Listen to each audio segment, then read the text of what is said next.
Okay, now I've got the basic unit. Now, from that point on, basically what I do with it is turn it into a flat slab, and I can show you how to do that too.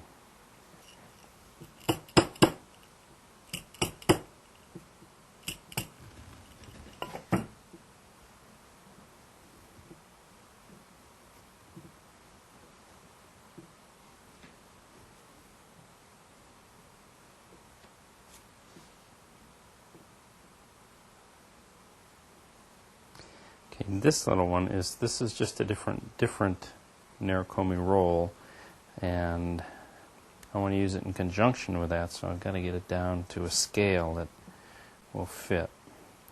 And this one's been sitting for quite a while. You can see the difference between the two.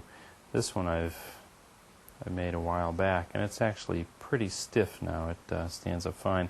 These, on the other hand, I mean, being just fresh, they're real loose.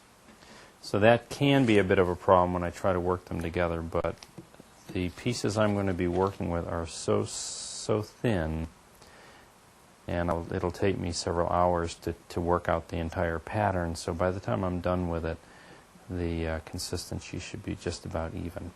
As I work on it, I re-wet it constantly, and it's that re-wetting process that will end up kind of making it a more homogeneous consistency in terms of how wet it is.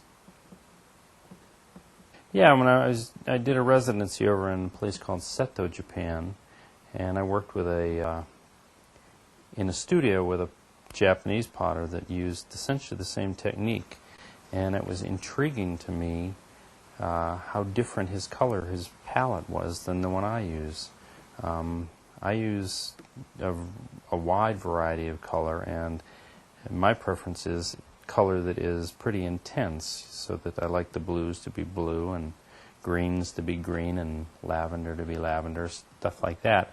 His color palette was shockingly monochromatic, and I say shockingly not as a pejorative, but it was just amazingly monochromatic. And it was all, he did have some variety of colors, but it was all variation on brown.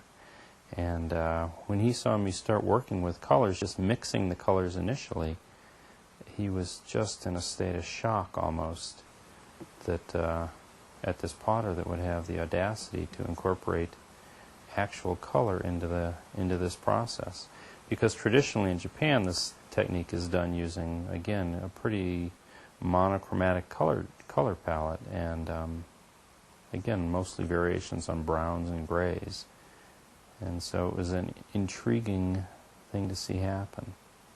Now what I'm doing now is just getting all my parts ready to assemble. So this is the little roll that I made up earlier, probably a week, 2 weeks ago. And so I'll just cut a bunch of these so I have them ready. I want to keep them triangular, but I'm not too concerned about them being perfectly triangular. And then, this is the one I just made. The problem with this is that it's still, as I mentioned, still very wet, and it's much easier to slice these if they're just a little stiff. This one's wet-ish, but it's stiffer. As I slice it off, it's going to have a tendency to warp and distort, and it's very hard for me to cut this shape that I want, because as I cut it, it flattens out. What I would like to have is it be more this consistency of this piece that I made earlier, and this you can see when I cut this one, because it's stiff, it doesn't really distort much at all. And this you can see when I cut this one, because it's stiff, it doesn't really distort much at all.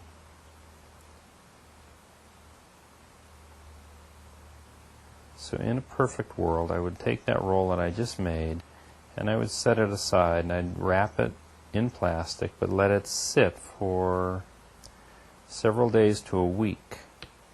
And over that period of time, some of the water will evaporate out, but even more important, the clay itself will just stiffen and make it much easier to slice and still maintain the specific pattern that I want in there. In order to lay out my patterns on here, first I need to know the shape that I'm going to be working with. And I know the form that I'm going to put this in. I made this little device, I don't know if you can see it, but I made this little device which tells me all the dimensions of this form that I'm going to be using. And I transfer that information onto this cloth. So I happen to know that this little notch indicates half of the, what is that, radius and circumference, whatever that is, and this is the depth. And then I also know that that will be 1/2 of this little bowl shape.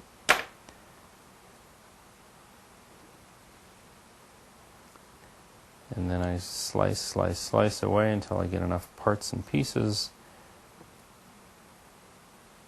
Again, normally this would be stiffer so that I wouldn't be distorting these nearly as much as I am. Even when it's stiffer though, what I have to do is roll this little piece as I slice it. Because if I don't do that, it'll flatten out and become more of an oblong than a circle. So now I've got these guys, I can go back and reshape them.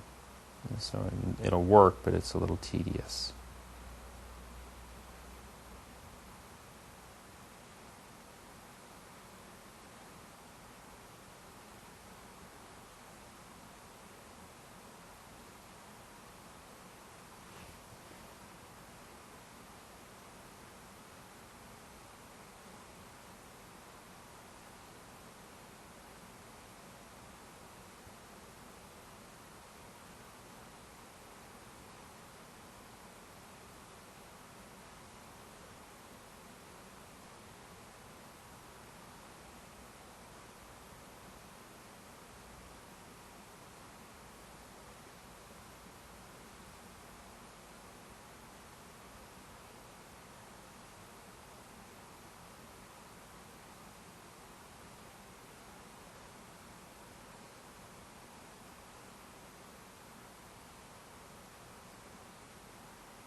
And this process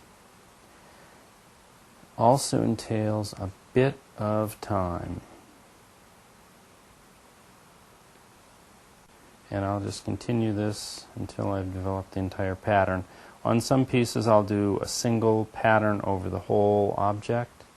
In other cases I'll use a single pattern just to define a specific space on the object. It just really all depends on the piece.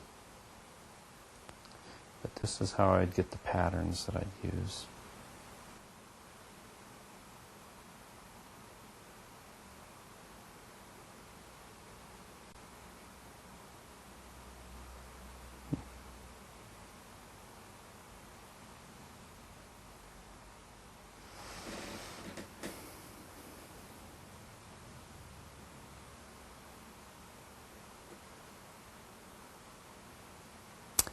This is the part of the process where a good cup of coffee helps.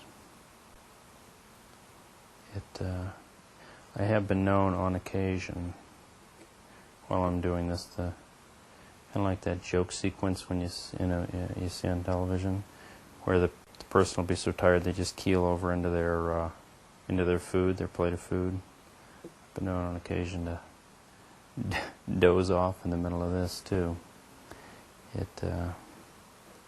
It can drag on. This is a real small piece, obviously, so it goes relatively quickly. But if I'm doing one of the larger kind of envelope-shaped pieces, this part of the process alone can take 3 or 4 hours.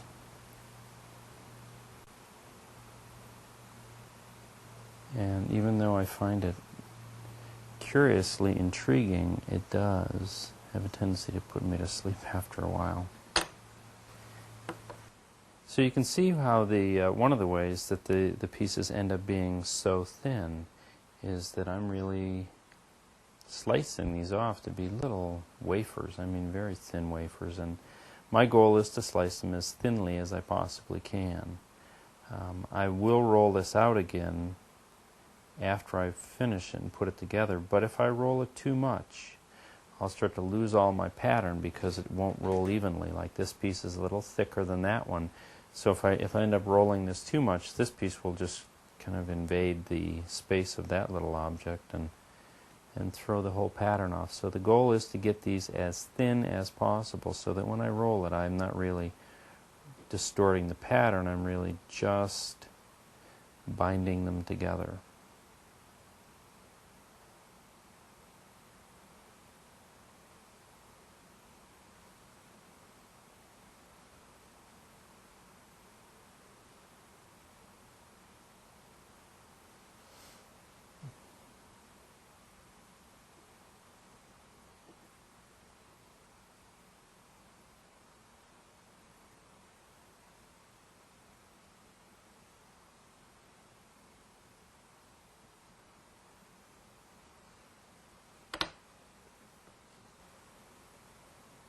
Okay, so we'll wrap this up, and just so you can see what it looks like, even though this is not finished, this is way less than half finished. To make this whole piece, I would have to first finish this section, this whole thing, which would occupy half of the object, and then make another half, and then I'd have the whole thing done, but that's hours away, so we'll go ahead and jump ahead a little bit here, roll this out.